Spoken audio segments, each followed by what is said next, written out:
Chapitre 43. La famine continua à peser sur le pays. Aussi, quand ils eurent fini de manger le blé rapporté d'Égypte, leur père leur dit « Retournez nous acheter un peu de nourriture. » Juda lui répondit « L'homme nous a déclaré expressément « Vous ne serez pas admis en ma présence si votre frère n'est pas avec vous. Si tu laisses notre frère partir avec nous, nous descendrons acheter de la nourriture.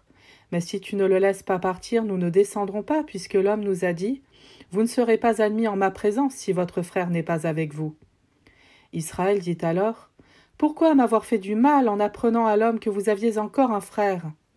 Ils répondirent « L'homme nous a pressé de questions sur nous et notre parenté. Votre père est-il encore en vie, disait-il. Avez-vous un frère ? Nous avons répondu à ces questions. Est-ce que nous pouvions savoir qu'il dirait « Amenez ici votre frère ?» Juda dit alors à son père Israël « Laisse partir le jeune homme avec moi. Debout, allons, si nous voulons vivre et non pas mourir, nous, toi et nos jeunes enfants. Moi, je me porte garant de lui, tu pourras m'en demander compte. Si je ne le ramène pas auprès de toi, si je ne le présente pas devant toi, j'aurai commis une faute envers toi pour toujours. Si nous n'avions pas tellement hésité, nous serions déjà revenus 2 fois. » Leur père Israël reprit « Si c'est le cas, eh bien, faites ceci. Prenez dans vos bagages des produits du pays pour en faire présent à cet homme, un peu de baume, un peu de miel, des aromates et de la myrrhe, des pistaches et des amandes. Prenez avec vous 2 fois la somme d'argent, ainsi l'argent remis sur le dessus de vos besaces, vous pourrez le restituer. C'était peut-être une erreur. Emmenez votre frère. Debout, retournez chez cet homme.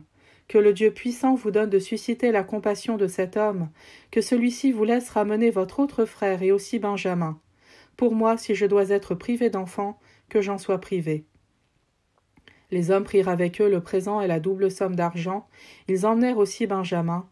Ils se levèrent, descendirent en Égypte et se présentèrent devant Joseph. Apercevant Benjamin avec eux, Joseph dit à son intendant « Fais entrer ces hommes dans la maison. Tue une bête et apprête-la, car ces hommes mangeront avec moi ce midi. » L'intendant exécuta les ordres de Joseph et fit entrer les hommes dans la maison. Mais ceux-ci eurent peur, car on les faisait entrer dans la maison de Joseph.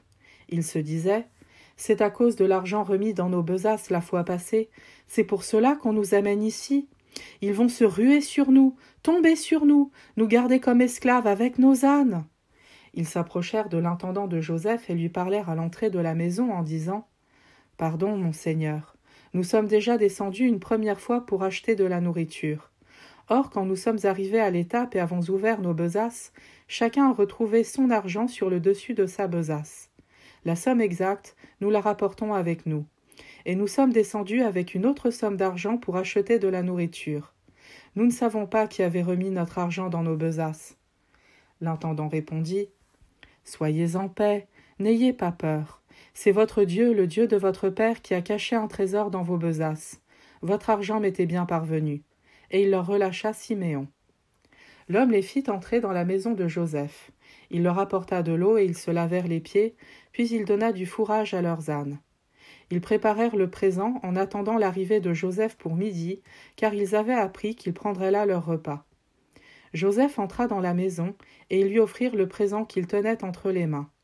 Puis ils se prosternèrent devant lui jusqu'à terre. Il leur demanda comment ils allaient et ajouta « Comment va votre vieux père dont vous m'aviez parlé ? Est-il toujours en vie ?» Ils répondirent « Ton serviteur notre père se porte bien, il est toujours en vie. » Puis ils s'inclinèrent et se prosternèrent. Joseph leva les yeux et aperçut son frère Benjamin, le fils de sa mère. Il dit « Est-ce lui votre plus jeune frère, celui dont vous m'aviez parlé ?» Puis il ajouta « Dieu te prenne en grâce, mon fils. » Ému jusqu'aux entrailles à la vue de son frère, Joseph chercha en toute hâte un endroit pour pleurer. Il entra dans sa chambre et là, il pleura. Il se lava le visage et ressortit, il se domina et dit « Servez le repas. » On le servit à part, on les servit à part eux aussi, et on servit à part les Égyptiens qui mangeaient chez lui, car les Égyptiens ne peuvent prendre un repas avec les Hébreux, ce serait une abomination pour les Égyptiens. Les Hébreux se placèrent devant Joseph par rang d'âge, depuis l'aîné selon son droit d'aînesse jusqu'au plus jeune, et ils se regardaient l'un l'autre avec étonnement. Puis Joseph leur fit servir des portions de ce qui était devant lui, et la portion de Benjamin était 5 fois plus copieuse que celle de tous les autres. Ils burent et s'enivrèrent avec lui.